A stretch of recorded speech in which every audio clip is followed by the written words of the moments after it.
Donc, bienvenue à tous pour ce deuxième webinaire SEO Square. Pour rappel, le SEO Square, c'est 2 jours de conférences sur le SEO. Et donc aujourd'hui, première journée, demain, deuxième journée. Et donc, on est ravis que vous puissiez être présents pour ces différents webinaires. L'idée de ce webinaire, c'est de partager avec vous un cas concret, une étude de cas pour partager avec vous des techniques et un processus pour aller chercher des gains de trafic SEO à travers l'optimisation de contenu existant, le content refresh. C'est très souvent une technique qui permet d'aller chercher justement beaucoup de visibilité sur Google, donc beaucoup de trafic, mais qui, au final, assez peu souvent utilisée. Et donc, l'idée de ce webinaire, c'est justement de vous révéler les différentes techniques à ce niveau. Et donc, pour animer ce webinaire, eh bien, j'ai le plaisir d'être à tes côtés. Amandine, tu es responsable des contenus digitaux chez Cambium. Est-ce que tu peux nous en dire plus? Oui, alors bonjour à tous. Donc, responsable des contenus digitaux chez Cambium, c'est un groupe de médias qui regroupe plusieurs marques qu'on va détailler ensuite. Et donc, je suis en charge de l'excellence éditoriale, tant en termes de rédaction, d'expertise, mais aussi du coup de la stratégie SEO comme levier de performance. Et je crois d'ailleurs que justement, vous gérez quand même beaucoup de contenu, quoi. On gère beaucoup de contenus, donc des contenus écrits, des vidéos, les réseaux sociaux, les newsletters, les notifications, et on a effectivement 2 très gros sites majeurs qui contiennent chacun, pour l'un 25 000 URL et pour l'autre près de 70 000 URL, donc ça fait pas mal de contenu à gérer. Et donc, pour ma part, Nicolas Nguyen, expert SEO, cofondateur de SEMJ. Et donc, justement, Amandine, est-ce que tu peux nous en dire un peu plus sur Cambium? Alors, Cambium Media, c'est un groupe qui est leader dans l'univers du jardin et de la maison. Il s'appuie sur plusieurs marques puissantes, notamment des marques du coup de jardinage et de bricolage. Donc Rustica, vraiment du jardinage. Système D, c'est tout ce qui concernera la rénovation, les gros travaux et la restauration. Maison Brico, c'est également du bricolage, mais plutôt bricolage maison, do it yourself. Et Cédeco, enfin, un site internet de décoration. Donc des marques très connues d'ailleurs. Pour la petite anecdote, ma mère était abonnée à Rustica. Oui. Donc ça me rappelle des souvenirs d'enfance notamment. Et donc pour dire 2 mots sur CMJ, qu'est-ce qu'on fait globalement? On aide les marques à gagner en visibilité en SEO, donc en référencement naturel, et ça grâce à 2 axes. D'un côté, la plateforme SEMJ qui va vous aider à optimiser vos contenus pour votre audience et pour Google. Et derrière, vous aider également à mesurer directement les gains en termes de trafic, conversion, chiffre d'affaires. De l'autre côté, nos experts SEO qui vont vous aider sur votre stratégie pour aller chercher vraiment des gros leviers de croissance. Et donc, on a la chance, avec mes équipes de CMJ, d'accompagner des très belles marques, à la fois des grandes marques comme Decathlon, La Massif, Cdiscount, mais aussi des marques plus challenger, par exemple, comme Conto.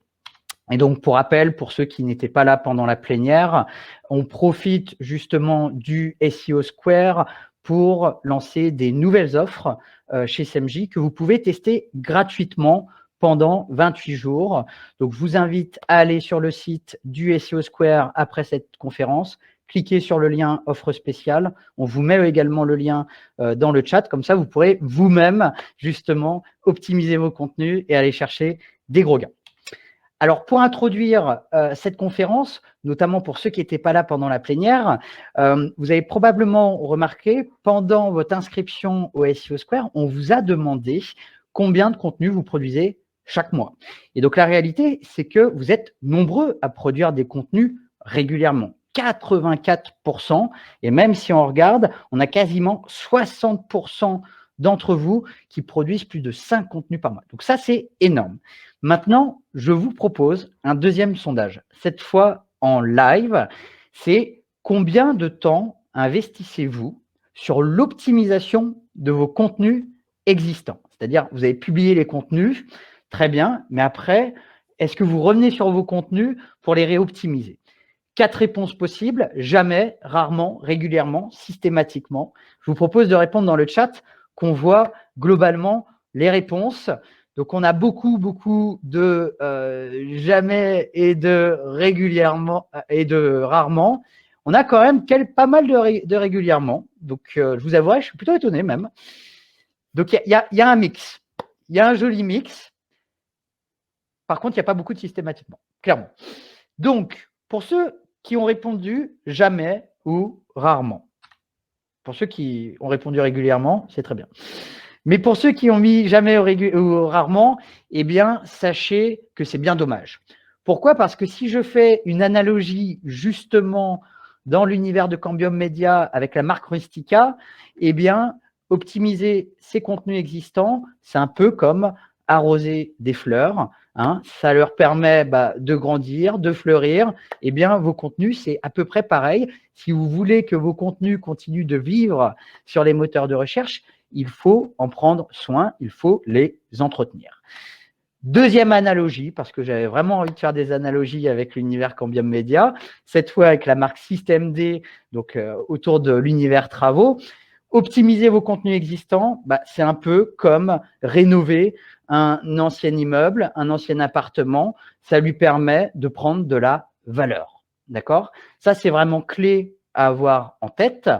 Et donc, Google le dit lui-même depuis plusieurs années. L'enjeu de Google, quand un internaute tape un mot-clé, c'est bien entendu de proposer des résultats de recherche pertinents. Pour qu'un résultat de recherche soit pertinent, bien entendu, il faut que le contenu soit à jour et soit frais. Ça, c'est très clé à avoir en tête. On peut voir qu'en plus, cette communication date un peu, il y a maintenant 10 ans. Donc ça, c'est très clé à avoir en tête. Et justement, avec Amandine, on voulait vous partager une étude de cas et partager un process également et des résultats pour que vous puissiez voir justement la technique et vous puissiez vous-même de votre côté appliquer cette partie-là. Peut-être avant de commencer, Amandine, est-ce que tu peux nous expliquer les enjeux de Cambium Media, que ce soit de manière stratégique, mais aussi SEO? Oui, bien sûr. Alors, chez Cambium Media, donc, vous avez pu le voir assez rapidement dans les contenus et l'audience qu'on a, ce sont des chiffres assez importants que tout le monde n'a pas, donc on a cette chance-là. Mais du coup, les enjeux et la stratégie aussi sont primordiales pour pouvoir conserver ces performances-là. Donc, l'excellence éditoriale, on en a déjà parlé. L'acquisition de trafic, bien évidemment, et le contenu en mettant des informations à jour. L'excellence éditoriale, c'est autant dans la forme que dans le fond, parce qu'on a des sujets pratiques et d'expertise, c'est-à-dire que notre audience attend des solutions. L'acquisition de trafic, donc ça c'est ce qui nous fait manger, donc dans l'univers des médias, c'est totalement incontournable. Le trafic génère des visites, qui génèrent de la monétisation et qui génère notre paye à la fin du mois, pour parler, pour faire un lien direct. Et le contenu et les informations à jour, c'est parce que nous sommes sur un univers jardinage et bricolage notamment. Alors pour tout le monde, il faut toujours traquer la tendance. Mais en ce qui nous concerne, il y a aussi des questions de réglementation et de sécurité. Donc, c'est important d'être à jour parce que si on ne l'est pas, on se fait rapidement doubler par la concurrence. Eh oui, très important. Et justement, pour cette étude de cas, on va faire le focus sur 2 sites web de Cambium Media, justement, où on a bien travaillé cette notion de contenu. Rustica d'un côté, Systemd de l'autre. Est-ce que tu peux nous en dire un peu plus sur ces 2 sites web, Amandine? Oui, alors Rustica, donc c'est un site qui comporte à peu près entre 25 000 et 30 000 URL indexés.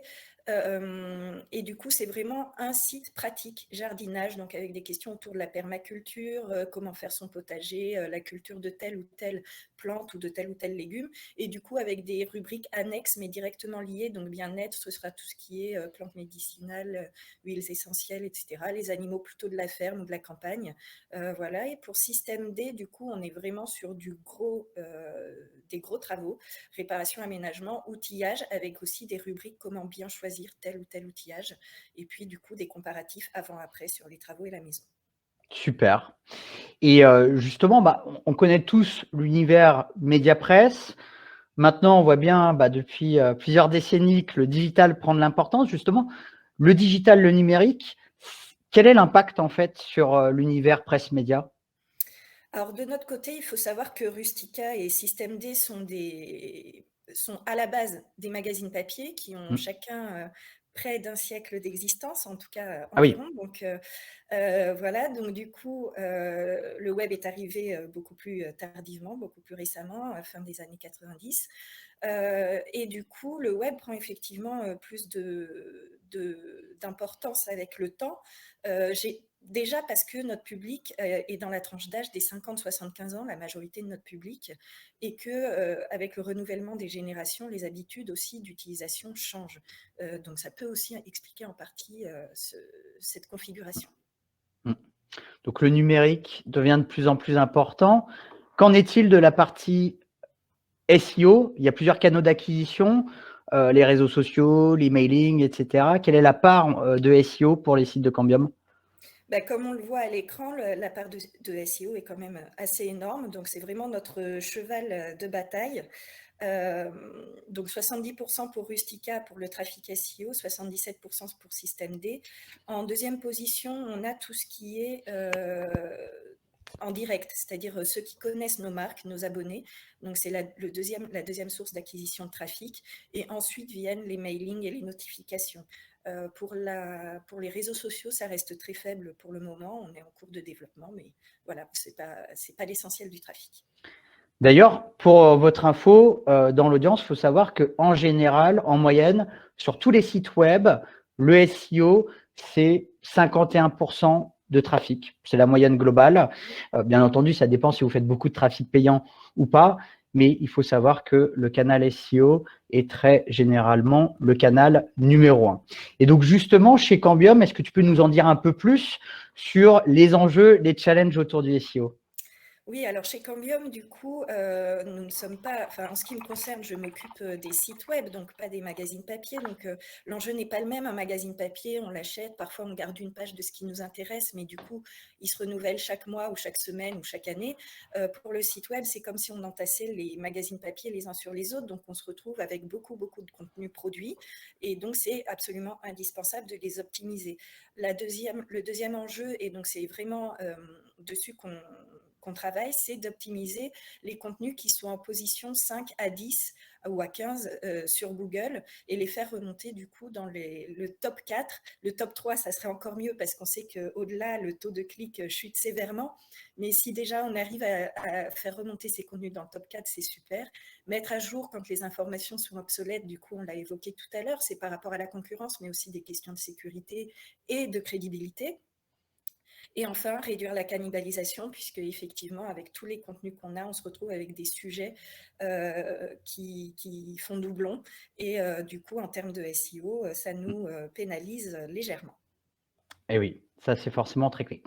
Alors maintenant, je vous propose justement, avant qu'on rentre dans le processus très concret d'optimisation de contenu, qu'on dézoome, qu'on fasse un état des lieux justement sur les sites Rustica Système D et qu'on compare certains KPI. L'idée, c'est quoi? C'est que vous-même, de votre côté, vous puissiez mener ce type d'analyse pour votre site web pour justement en savoir plus et détecter des opportunités.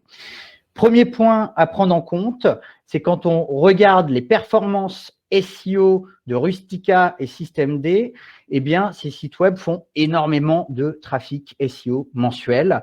Rustica, 1,9 million par mois, c'est juste énorme. Je pense qu'on est beaucoup dans l'audience à vouloir ce type de performance, très clairement.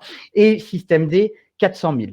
L'autre point qui est très intéressant à prendre en compte, c'est quand vous analysez vos performances par rapport aux concurrents, ne vous arrêtez pas à vos concurrents directs. Hein. Par exemple, ici, ça serait les médias presse. Il faut également analyser les concurrents SEO. Les concurrents SEO, c'est quoi? C'est tout simplement les sites web qui sont visibles sur votre univers de mots-clés.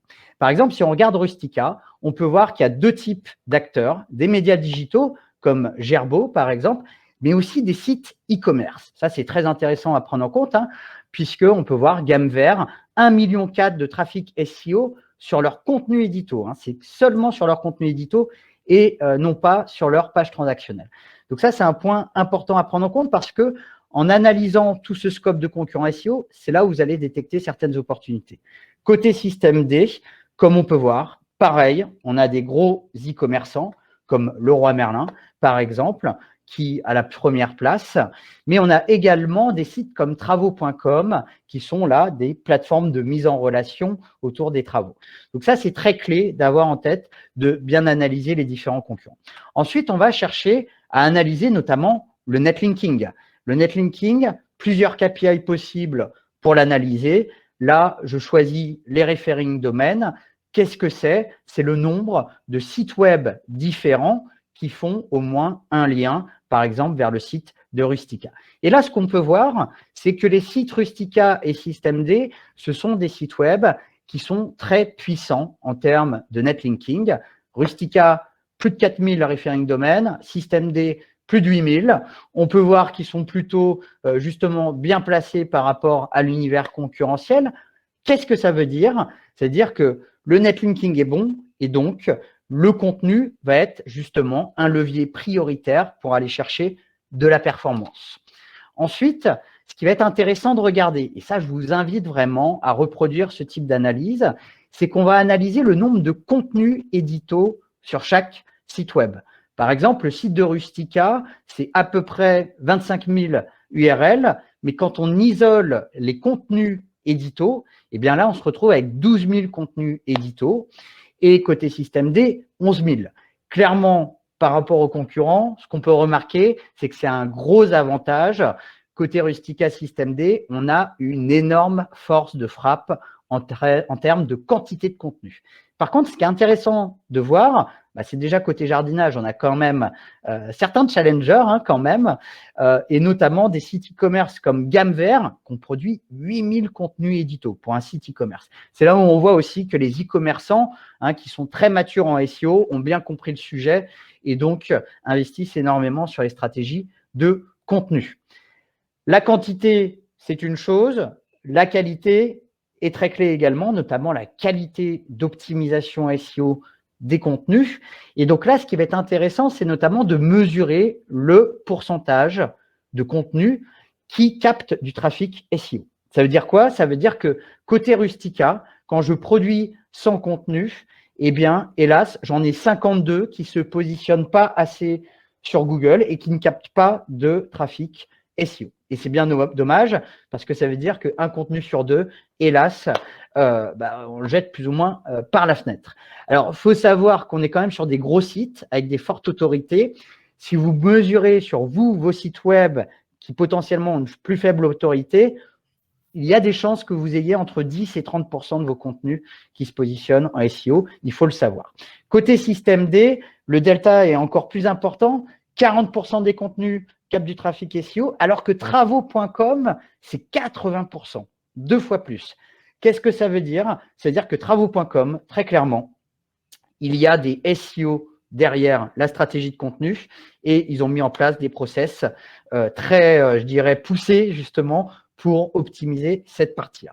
Donc ça, je vous invite à mesurer justement ce KPI.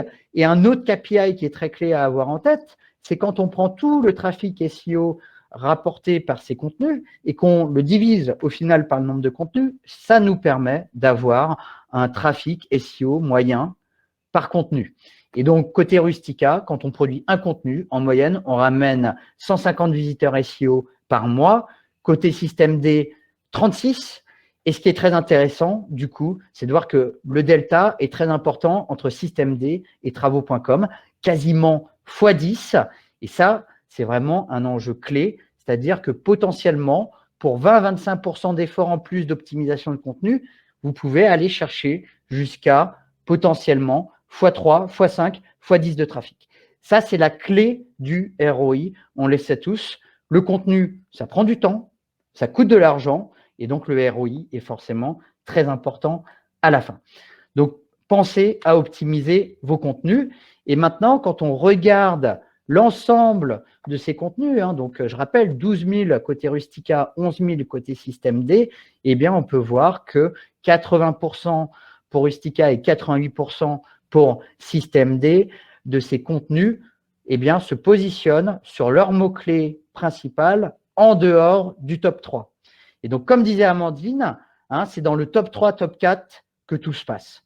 Pour vous donner un exemple, quand vous êtes en bas de première page sur votre mot-clé principal avec votre contenu et que vous arrivez en première position, potentiellement, vous faites x3, x5, x10 de trafic. Donc, le ROI, la performance, elle est justement à ce niveau, elle est dans les premières positions, très clairement. Et là, ce qu'on peut voir, c'est qu'on a 24 et 23% d'URL qui se positionnent en dehors du top 3, mais en première page. Clairement, ça, c'est les quick wins. D'accord? C'est là où on va aller chercher à optimiser les contenus pour aller chercher justement des gains très forts.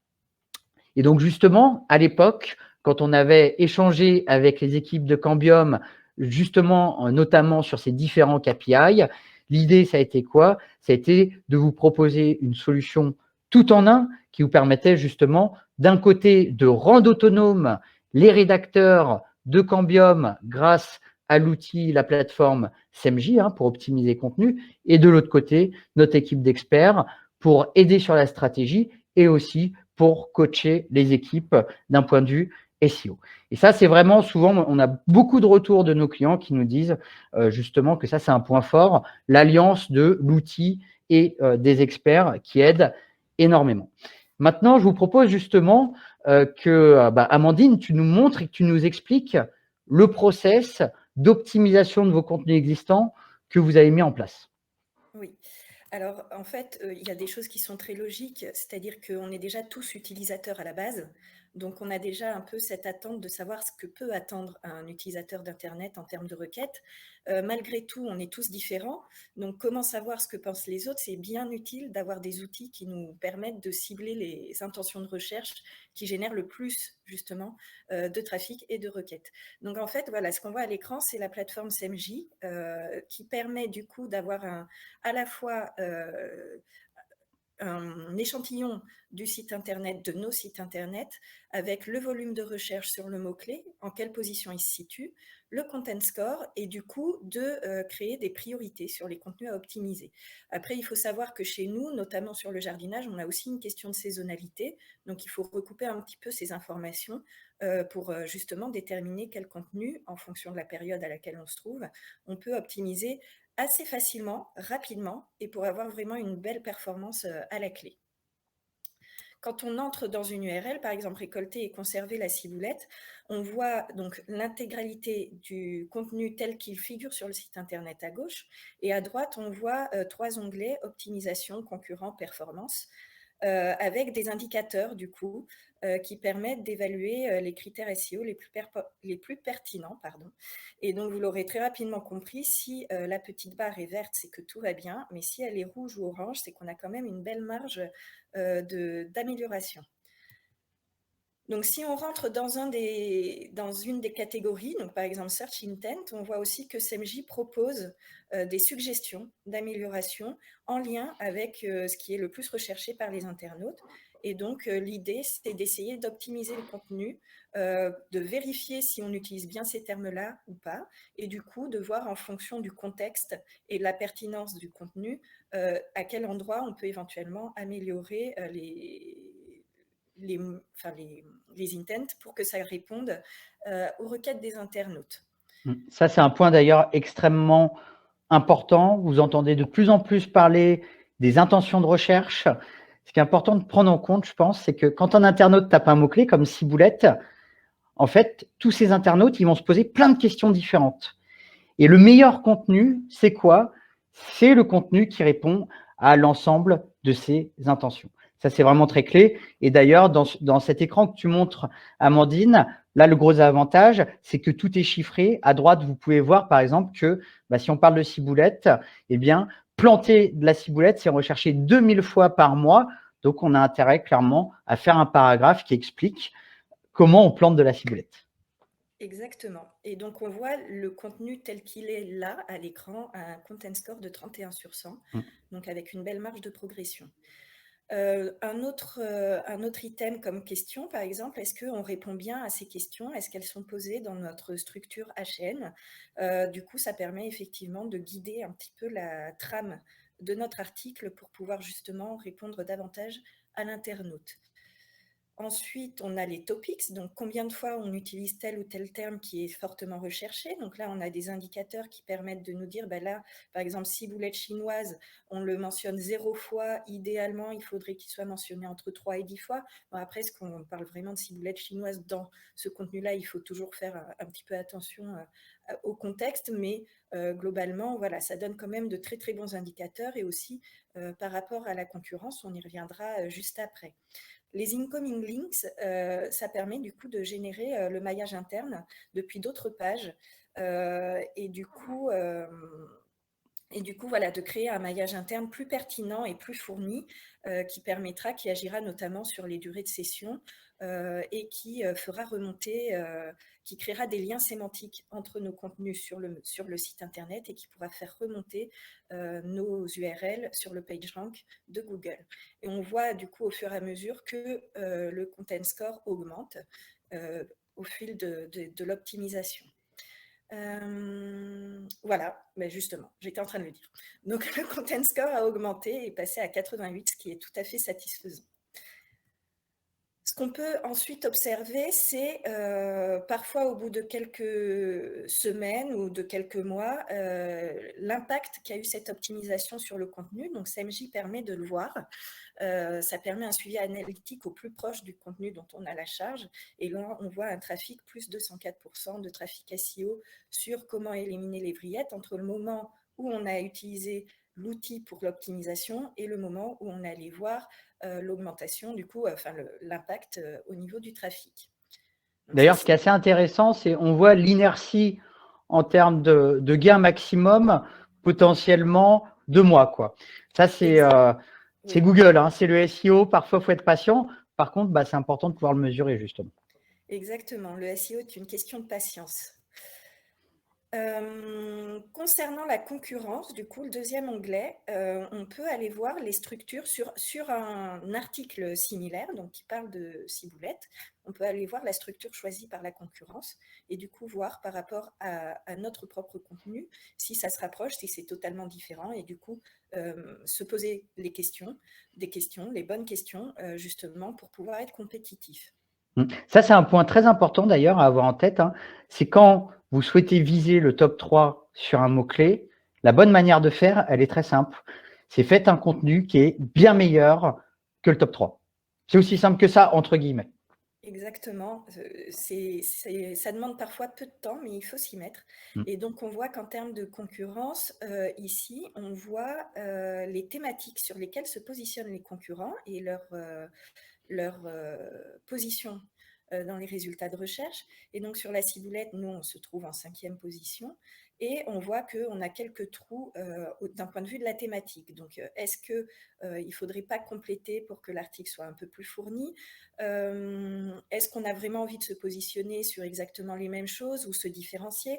Ça permet d'avoir vraiment une vision globale au niveau de la concurrence pour justement adopter une stratégie d'optimisation adaptée à notre propre audience déjà, et puis du coup d'adapter une stratégie par rapport à la concurrence.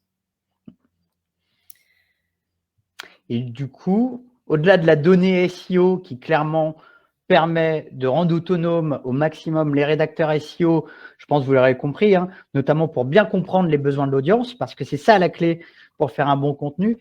Quels seraient les conseils, Amandine, que tu peux nous donner pour créer des contenus vraiment très engageants? Alors, il y a les contenus existants et les contenus à créer. Donc, que ce soit pour l'un ou pour l'autre, il faut vraiment capter la tendance tout le temps. Si les médias ont la possibilité de le faire, interagir avec l'audience est aussi un bon moyen, c'est-à-dire créer des quiz, des formulaires de questions pour que l'internaute lui-même fasse part de ses attentes et des sujets qui l'intéressent qu'on n'aurait pas forcément traités ou alors qu'on traite mais qui sont tellement loin dans Google que ça ne remonte pas. Ensuite, il y a donc répondre aux attentes de notre côté, c'est vraiment nos internautes attendent des promesses pratiques, c'est-à-dire que c'est du jardinage et du bricolage. Donc, qu'est-ce qu'on leur fournit? Comment bien choisir tel outillage? Voilà, c'est vraiment des questions d'expertise. Ils attendent des réponses concrètes, immédiatement réinvestissables, faisables par eux-mêmes, c'est-à-dire sans forcément faire appel à des professionnels. Le plaisir de jardiner, voilà, c'est très bien. par soi-même. Et enfin, ne pas négliger le visuel. Alors ça paraît un petit peu bateau, malgré tout, c'est très important. Il faut que ce soit clair, net, précis, pas trop encombré et pas trop long aussi à la lecture, puisque ça demande quand même un effort de lire un article, que ce soit sur papier ou sur écran. Super. Merci beaucoup pour ces conseils. Donc ça, on a vu ensemble le process pour aller optimiser des contenus existants. Maintenant, justement, quel type de résultats, Amandine, tu as pu observer en utilisant tout ce process? Ben, les résultats sont assez probants. Pour un exemple sur Rustica, donc fiche de culture et d'entretien de l'olivier, on voit tout de suite une augmentation. Alors, on a mis en place l'outil CMJ courant 2020, qui a été une année un petit peu particulière pour tout le monde, d'un point de vue de la crise sanitaire et du renforcement du télétravail. Et des confinements. Et comme on est un média jardinage et un média bricolage, on a déjà eu de fait une explosion du trafic. Mais on voit quand même que avec une optimisation et l'utilisation de CMJ, les résultats sont encore plus importants. En tout cas, ça a été un vrai tremplin. Donc sur Rustica, en tout cas, plus de 104% de trafic SEO. Et pour montrer un exemple sur Système D, là, on voit tout de suite l'impact. Donc là, c'est une tondeuse, c'est un outil vraiment particulier avec une référence et une marque très définie, mais on voit tout de suite l'impact au mois de janvier, l'optimisation janvier 2021, et immédiatement, il y a une augmentation du coup de... Enfin, on voit le graphique parle de lui-même, donc voilà. Plutôt une jolie hausse, Voilà, une clairement. jolie hausse, exactement. Et d'ailleurs, ce qui est assez intéressant, c'est qu'on parle souvent de gains de trafic, Oui. mais il n'y a pas que ça, il y a aussi d'autres KPI. Et là, tu as pu remarquer aussi certains gains. Exactement, c'est-à-dire que il est question d'optimiser le contenu par rapport aux intentions de recherche, ça c'est une première chose, mais effectivement on a pu parler aussi du maillage interne, et donc l'importance du maillage interne joue sur le nombre de pages visitées par session, et aussi par conséquence sur la durée des sessions, c'est-à-dire que plus on reste sur le site internet, plus la durée augmente, et du coup ça permet de faire une petite rétention des internautes, voilà, de naviguer d'un article à l'autre pour compléter ses connaissances et trouver toutes les informations pratiques pour ses projets. D'ailleurs, ça, si j'ai un conseil à donner, notamment voilà, à tous les experts marketing SEO, on a tendance à très souvent penser à l'acquisition, mais sachez que la rétention est tout aussi importante. C'est très clé, donc c'est à travailler également, clairement. Et donc maintenant, si on regarde les résultats au global sur ces derniers mois d'utilisation, qu'est-ce que ça donne, par exemple, Amandine? Alors, on a commencé assez doucement. Donc, pour Système D, 55 contenus optimisés avec CMJ à ce jour, mais on voit tout de suite une augmentation de trafic de plus de 280%, plus de 50 000 visiteurs SEO mensuels et 93% de pages par session supplémentaires, ce qui est assez énorme. Et on voit sur Rustica que c'est encore plus important, plus 535% de trafic SEO sur les contenus optimisés avec l'outil, 140 contenus aujourd'hui. Voilà, les chiffres parlent d'eux-mêmes, c'est assez impressionnant et c'est vraiment probant. Maintenant, l'idée, c'est aussi de, j'allais dire, industrialiser un petit peu cette optimisation via l'outil. J'aime pas trop ce mot industrialiser parce que je trouve que du coup, c'est plus très humain, mais malgré tout, voilà, c'est d'essayer de trouver un rythme de croisière avec le volume de contenu qu'on a. Voilà, il y a vraiment beaucoup de travail, donc on peut essayer d'augmenter voilà, cette optimisation de façon quotidienne. Et d'ailleurs, là, ce qui est assez impressionnant, alors c'est notamment dû clairement à l'autorité du site web. Quand je vous disais qu'on a un netlinking puissant, l'optimisation de contenu, c'est le levier de performance prioritaire. Mais là, en gros, 200 contenus existants optimisés, plus 250 000 visiteurs SEO mensuels. Donc, c'est juste énorme. Oui, tout à fait. Et du coup, comment, au-delà, je dirais, des gains, globalement, pour toi, c'est quoi justement l'intérêt d'utiliser une solution comme SMJ? Ça permet au quotidien de gagner du temps déjà parce que donc dans mes équipes, j'ai un chargé d'audience par site internet. Donc le chargé d'audience est opérationnel sur le site et l'optimisation des contenus fait partie de ses missions. Donc CMJ permet d'assigner des contenus pour les chargés d'audience, de les guider du coup en fonction de la stratégie, et ça supprime un certain nombre de briefs puisque tout est visuel, c'est assez ludique finalement comme outil, très intuitif, tout est très visuel, les indicateurs, les couleurs, voilà. Un gain en autonomie parce que chacun des rédacteurs et des chargés d'audience peut visualiser par lui-même l'impact qu'a eu l'optimisation qu'il a fait sur le contenu, la pertinence des propositions, c'est-à-dire qu'on peut utiliser plein d'outils pour essayer d'améliorer ses contenus. Nous, on en a utilisé d'autres. Maintenant, c'est vrai que la contextualisation n'est pas toujours prise en compte, donc c'est toujours un petit peu difficile au niveau du content score de se situer précisément. Alors, CMJ tient compte un peu plus cette contextualisation, donc c'est déjà aussi, ça nous évite une déperdition. Voilà. Le suivi des résultats, il est facilité, on le voit immédiatement. On peut revenir sur les reportings de performance et les analytics directement intégrés par CMJ qui se synchronisent du coup avec les sites internet. Et enfin, une incitation à aller plus loin, c'est-à-dire que jusque-là, les rédacteurs n'avaient pas forcément, c'est le plaisir d'écrire pour écrire, mais c'est-à-dire que c'est bien, mais qu'il y ait un résultat derrière, c'est mieux. Et du coup, ça incite à aller plus loin, de pouvoir aller voir par soi-même. Et ça fait un peu un effet boule de neige. Du coup, on voit qu'on passe au vert, on est content. C'est une forme de reconnaissance aussi du travail qu'on fait. Et du coup, ça devient presque un jeu au final. Et on le fait avec beaucoup plus de plaisir. Bah ça, c'est vrai que c'est très clé, hein. Le rédacteur, il rédige du contenu, mais si d'un côté, en plus, il comprend l'audience quand il rédige son contenu, ça aide vraiment clairement à créer, je dirais, du pourquoi, de la motivation. Puis en plus, s'il voit que derrière, son contenu, il est visité plusieurs milliers de fois par mois, c'est vraiment le top du top, j'ai envie de dire. Oui. Merci beaucoup pour ces retours. Amandine, est-ce que tu peux nous expliquer du coup maintenant les prochains enjeux de Cambium par rapport au SEO? Oui, alors le premier enjeu, c'est anticiper en créant du contenu innovant. On a des rubriques high-tech, domotique, enfin tout ce type-là aussi. Il faut toujours être au fait de la tendance, même si on parle d'isolation extérieure, les matériaux changent. Ensuite, c'est nettoyer les contenus existants, puisque là, bon, vous l'aurez bien compris, j'en ai parlé plusieurs fois, mais on a des gros volumes de contenu et c'est vraiment le cœur. Enfin, c'est vraiment mon cheval de bataille en ce qui me concerne. Donc, aller chercher les doublons, les contenus trop courts, mutualiser, enrichir. Voilà, tout ce travail-là qui demande énormément de temps. Et enfin, toujours placer l'audience au cœur de la stratégie parce que c'est pour eux qu'on écrit. C'est l'audience qui génère du trafic, c'est le trafic qui génère nos chiffres. On ne peut pas faire sans eux. Donc, c'est vraiment eux qui sont au cœur de la stratégie. Ouais, donc stratégie user-centric, très clé, très très clé en SEO.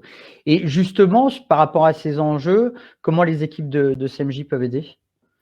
Alors, en ciblant du contenu à fort potentiel, notamment, ça c'est la première chose, parce que c'est vrai qu'on a toujours du mal à voir où est-ce qu'on se positionne en fonction des volumes de recherche sur les requêtes. Donc, l'outil permet de le voir du premier coup d'œil et du coup d'adopter une stratégie. Nous, c'est d'aller chercher les contenus en 5e à 10e position et les faire remonter. Ensuite, accompagner la formation des équipes SEO, puisque les rédacteurs ne sont pas forcément des experts digitaux. Mais du coup, on peut leur faire une formation théorique et SMJ, du coup, permet une mise en pratique directe. Et enfin, augmenter le rythme de production. Donc ça, c'est essentiel. Le rythme de production en content refresh, notamment. Voilà, c'est primordial pour toujours être dans la tendance et concurrent par rapport aux autres marques. Et d'ailleurs, une fois que vous aurez optimisé les 12 000 contenus de Rustical et 11 000 contenus de Système D, on fera probablement du coup un deuxième webinaire avec des plus gros chiffres. Voilà, pourquoi pas. Et ça serait quoi tes 3 derniers conseils justement pour l'audience? Alors, c'est des conseils, ça peut paraître un peu bateau malgré tout, c'est quand même ce qui est le plus important, je pense, en termes de SEO, c'est étudier son audience, ça c'est la première chose, savoir à quelle tranche d'âge on parle, sur quels outils ils consultent les contenus, quelles sont nos thématiques, est-ce que c'est vraiment ça, est-ce que c'est vraiment adressé pour eux. Enfin, planifier à côté, du coup, planifier une stratégie en fonction de cette étude qui prend un peu de temps, mais qui est essentielle pour faire tremplin.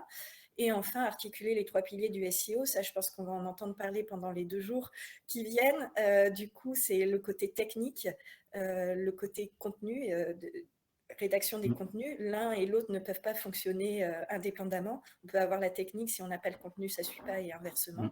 Et enfin, il y a la question du netlinking qui peut du coup apporter une dose de confiance dans les liens et dans les URL, et du coup Google fait remonter, on l'a vu, hein, nous par le maillage interne notamment, peut faire remonter les positions dans les résultats de recherche. Super. Bah, merci à Amandine pour ces 3 derniers conseils. Donc, je pense que vous l'aurez bien compris, hein, optimiser les contenus existants, c'est un gros quick win pour aller chercher des gains de trafic SEO. Je vous rappelle, si vous-même, vous souhaitez obtenir le content score de vos pages, faire en sorte que CMJ scanne votre site web, puis démarrer l'optimisation SEO de vos contenus et même mesurer les gains, eh bien, je vous rappelle, il y a une offre spéciale à l'occasion du SEO Square. Vous pouvez tester CMJ gratuitement pendant 28 jours. C'est très simple, ça prend quelques clics. Vous allez sur le site du SEO Square, vous cliquez sur offre spéciale et c'est parti. On vous met également le lien dans le chat. Voilà, et on a hâte d'avoir vos feedbacks sur ces nouvelles offres. C'est vraiment très clé pour nous. Merci beaucoup, Amandine, pour tes précieux conseils. C'était vraiment top. Si jamais vous avez besoin des slides, parce qu'on a dit quand même pas mal de choses, n'hésitez pas à me demander les slides sur LinkedIn. Sinon, vous pouvez également m'envoyer un email, nn@cmj.com. Je serai très content de pouvoir vous envoyer les slides. Et maintenant, je vois qu'il nous reste 8 minutes. Je vous propose qu'on réponde à quelques questions. Alors, et n'hésitez pas, si vous avez des questions, à les mettre dans l'onglet questions. Alors, voyons voir les différentes questions. Alors, vous dites que la fraîcheur de contenu est importante. Pourtant, Google a déjà indiqué qu'il peut très bien positionner en haut des résultats des contenus plus anciens s'il juge qu'ils sont pertinents. Quel est donc le poids réel de la fraîcheur sur le positionnement? Donc, question de Charles. Charles, moi, je vais te répondre. Bien entendu, mettre à jour le contenu juste pour le mettre à jour, c'est pas ça qui fait que le contenu va gagner des positions. Très clairement, le sujet, c'est mettre à jour le contenu pour qu'il fournisse une information pertinente à l'instant T. D'accord? Et donc, on le voit très bien, hein, notamment quand vous tapez des mots-clés. Il y a un autre paramètre à prendre en compte. Dans les résultats de recherche, si vous voyez un contenu qui date de 2021 sur un sujet versus un contenu qui date d'il y a 10 ans, on sait tous sur quel contenu on va cliquer. Bien entendu, faut-il encore que le contenu et l'information dans le contenu soient à jour. Donc, c'est ça le vrai message derrière. Ensuite, on a une autre question. Quels sont les meilleurs process pour optimiser ces contenus en masse sans perdre trop de temps, s'il vous plaît? Alors, je ne sais pas si Amandine, tu as des conseils, entre guillemets, justement, sur ce que vous prévoyez pour augmenter la cadence, peut-être d'optimisation des contenus existants. Oui, alors déjà, c'est en fonction de votre stratégie définir quel contenu. Nous, en ce qui nous concerne, on a décidé d'optimiser au minimum 10 contenus, en dehors des nouveaux contenus qu'on intègre, mais 10 contenus déjà existants via CMJ par mois, au minimum, hein, évidemment, si c'est plus, c'est mieux, ce qui fait en moyenne 120 contenus optimisés par an. Donc, on ne sera pas tout de suite aux 11 000, Nicolas. Hein. Mais en tout cas, voilà, l'idée, c'est de… Quand on est, en fait, il faut un bon rédacteur, enfin un bon rédacteur, peu importe, même si on est rédacteur débutant sur CMJ, mais qu'on a déjà quelques mois d'expérience derrière soi, les contenus, ils sont optimisables en l'espace de 15 à 20 minutes. Donc, j'ai envie de vous dire, c'est quelque chose qui prend très peu de temps, qui va très rapidement pour un résultat maximal. Donc, c'est très facile finalement de les optimiser en masse. Il vous suffit juste déjà, dans un premier temps, à vous d'identifier lesquels vous voulez. Et c'est ça qui presque prend le plus de temps. Tout à fait.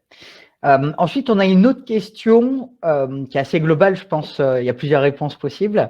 C'est faites-vous plus de création de nouveaux articles ou plus de mise à jour? C'est quoi le ratio? Peut-être ça, tu peux en parler un petit peu justement, Amandine. Alors, nous, on produit un nouveau contenu par jour en moyenne sur chacun de nos sites. Donc, ça fait beaucoup. On va chercher évidemment, alors c'est vrai que le ratio, je ne l'ai pas en tête immédiatement.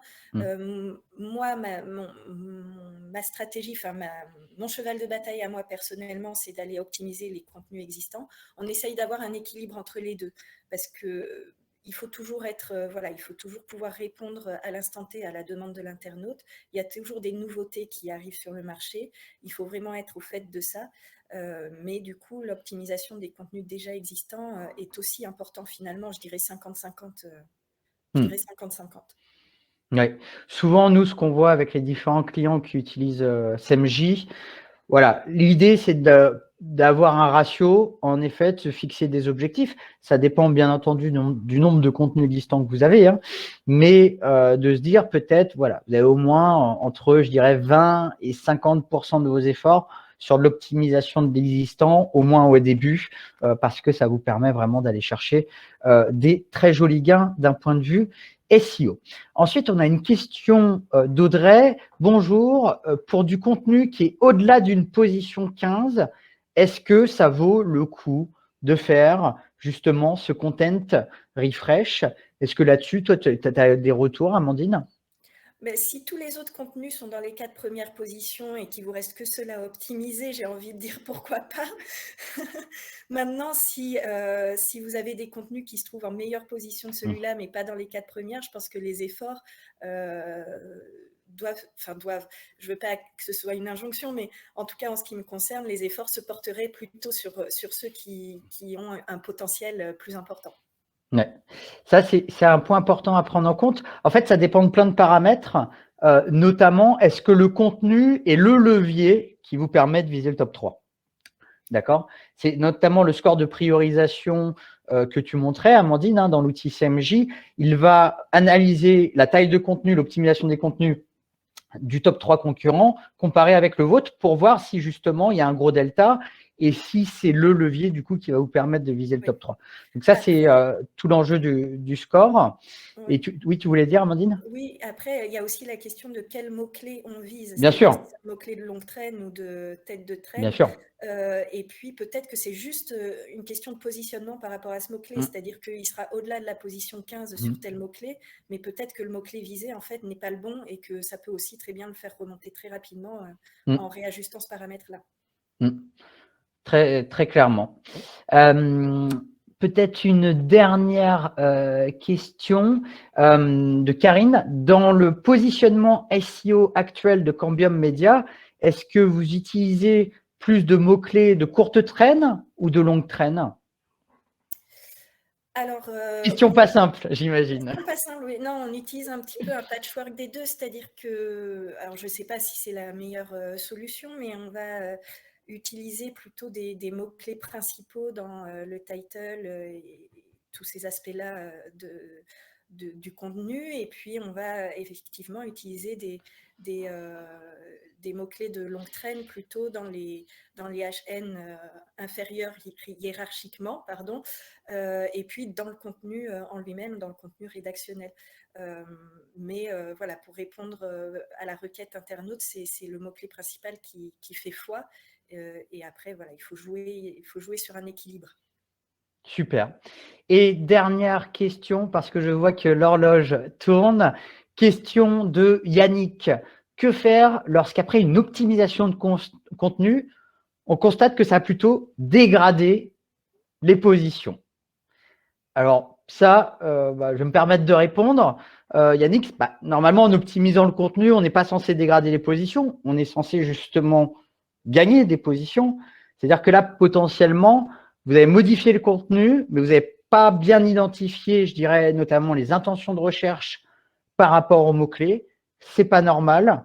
Donc là, j'ai envie de dire, il faut revoir le process. Et donc, potentiellement, en revoyant les slides, justement, de ce webinaire. Parce que normalement, on n'est pas censé perdre de trafic après une optimisation de contenu.